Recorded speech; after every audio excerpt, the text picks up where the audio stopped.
It took a car, a ferry, a bus, and a train to get to my 2 flights.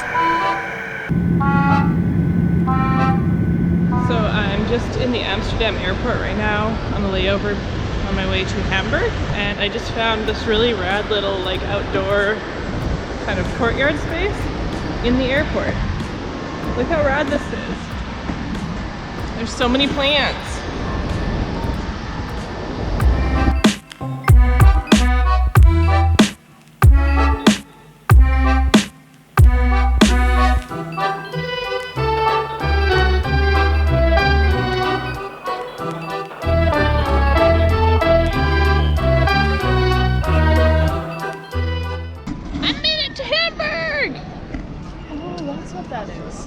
Like the coolest building ever. It's so pretty.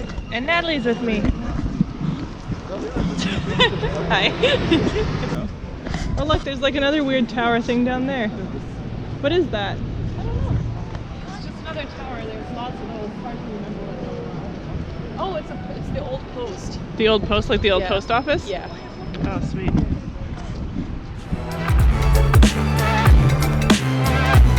Hamburg is Germany's 2nd largest city and the 7th largest in the EU, although it felt much smaller to me.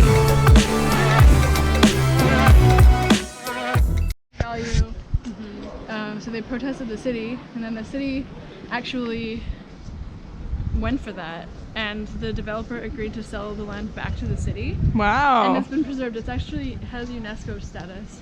No way. Yeah. I didn't even know that. Cool. Yeah. That's super cool. So yeah, they have in August they have like a birthday party. In my opinion, it's like a week-long like block party, and it's like techno parties and like all the different venues and like food and like art events and like yeah, we should. And there's a free store over here. Wow, what a rad spot. Yeah, normally they've done some restructuring recently, but there was a free store in here, and I got some really nice stuff in there. Cool. And oh, maybe it's right set here. Up like a pretend car wash during the block party. Oh yeah. And like I walked out and my shoes were covered. That's in creepy. studs. Look at the mannequin. Oh. Jeebus. Yeah, so people actually live in all of these flats. Nice. Yeah. And there's some really cool bars in this little quarter, and like really great techno parties that like pretty free entry, and beers pay what you want in this whole area. Whoa, weird. At most of the venues. That's rad. So just like whoever wants to party can afford to come party. Exactly, it's like barrier free, and they have like a no racism and no sexism policy. Nice. Yeah. Cool. Yeah.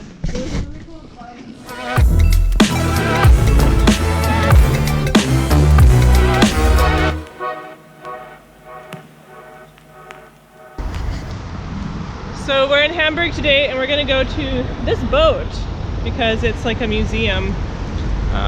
It's obviously a tall ship.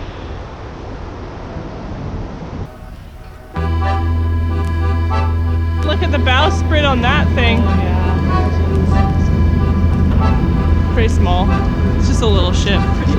Pretty small.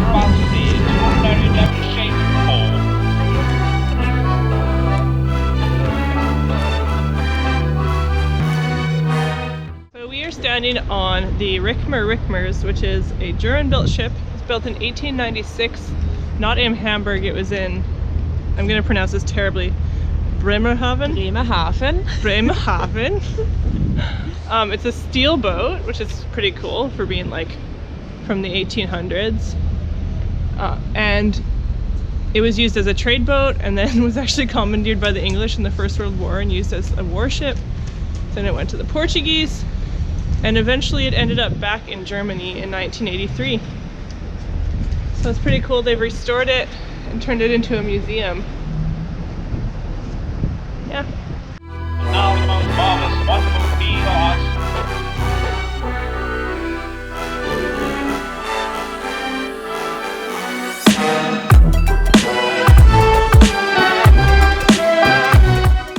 These were used in this windlass for pulling out the sails, the anchor, and actually for putting stuff on the ship, like cargo. So that's pretty rad. It's just a pretty cool ship. I didn't even really know that tall ships were made out of just strictly steel, so learn something new every day. Ooh, look at this anchor chain. That's pretty. It's pretty small. I mean, I'm not worried. It'd be easy. I can't see at all why they had so many handles for that windlass. Why would you need more than one? Why would you? Why would you need more than one man to pull that chain up? It's pretty light. Oh, it's unmovable. Maybe I can lift this one up. Yeah, I got it. I got it under control. Yeah, no big deal. Let's pull up. Oh, the anchor's already pulled up. That's not any use. It was on the outside of the ship.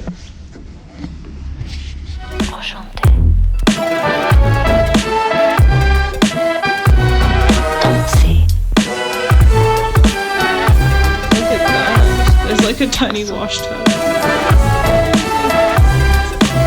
Oh, another galley?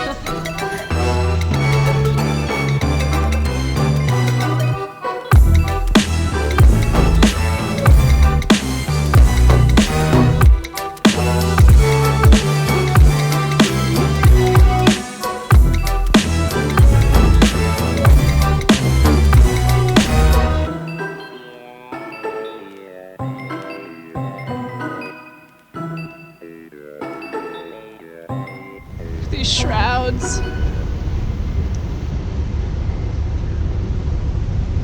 That mast, boom. All steel, you can see the welds on them.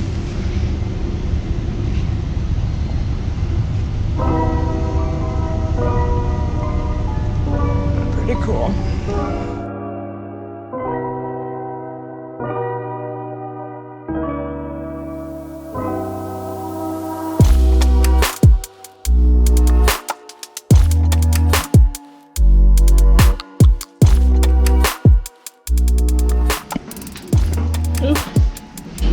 Damp down here. Guess we're under the water line.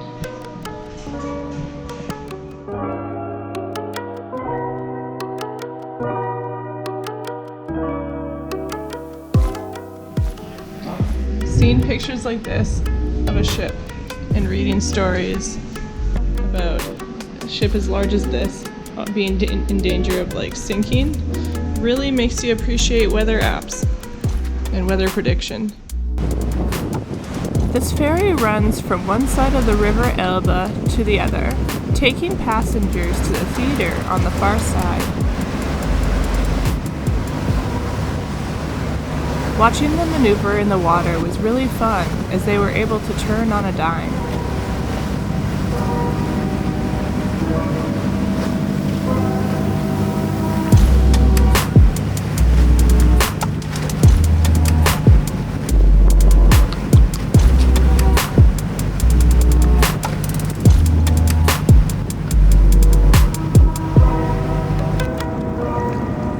Hamburg is also Europe's third largest port. Okay, so we're just about to go through the tunnel. What's the tunnel called? Alter Elbtunnel, which is just the old Elbe tunnel. Okay, and so it used to be a car tunnel, but now it's just a walking. No, it's just for pedestrians and cyclists. It's just single lane, so it's really small. Yeah, so we have to take the elevator down and then walk underneath the river and then take the elevator back up. Okay. Yeah. So we're going under this river. Yay. Sweet. And that's the river Elbe, right? Elbe. Yeah. Elbe. The river Elbe. I'm really bad at German. Really bad at German. Oh, You'll sorry. get there.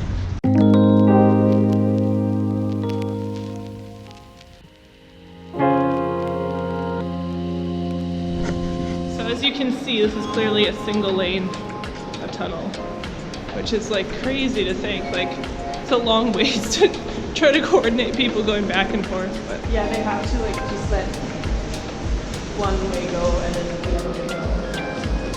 Yeah, just like but now bikes can go both directions. We're in the car elevator. How cool is this? This is what used to bring the cars down. You can go through the town. And now we're in it, but we're just humans. Maybe here.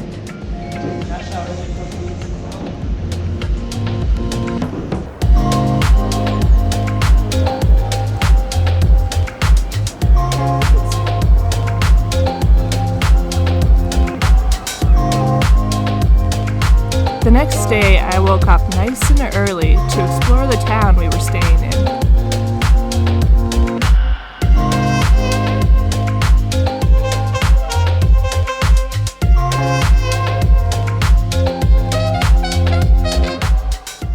So this morning I'm just kind of wandering around Natalie's hometown village, and it's a pretty rad little town. Hello, sheep. What are you guys doing? There's a bunch of them. Hi, sheepies. What are doing? They even have a little horn. So cute. If there's any tip I would give people when they're traveling, it's that you should always find a local to help show you around the place that you're at. You never really know a culture or a place until you've hung out with a local, because there's so many things that are never in the guidebooks that you just don't see as a tourist. And those are the things that really show you what a country's all about. I've been lucky enough to make friends pretty much everywhere that we've gone, or to know somebody that knows somebody that hooks us up with a connection every time we've gone traveling, except for, I think, the first time I went to South America. And it's just like the most memorable moments for me anyway are always the ones where I'm hanging out in a place that's not super touristy and we're just hanging out with the locals and enjoying our time. And again, that's happening on this trip, which is amazing, because I would never have come to this town. It's just like a tiny little, as Natalie calls it anyway, a village. There's nothing like particularly special about it, but it's beautiful. And there's a really cool mix of new and old buildings. You can kind of see in these clips like which buildings are starting to like sink. You can tell which ones have older stone and which ones are the newer buildings. And yeah, it's just really cool. It's a little farming village. People actually drive their tractors up and down the road. Yeah, I'm just really happy to be here and to get another taste of culture in another country. Hi, goats! Hi! What are you guys doing? Hi! Hi! Hello!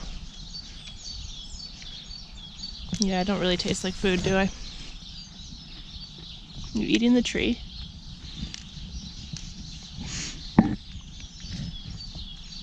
Well, fine. Thanks for saying hi.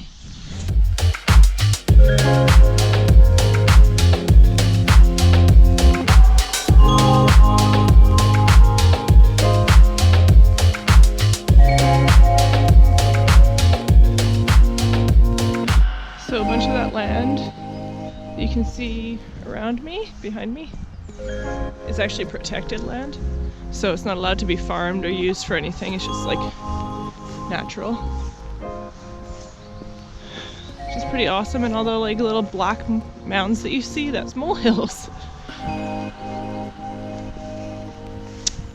All these things you don't know until you know. Thanks for watching, liking, and subscribing.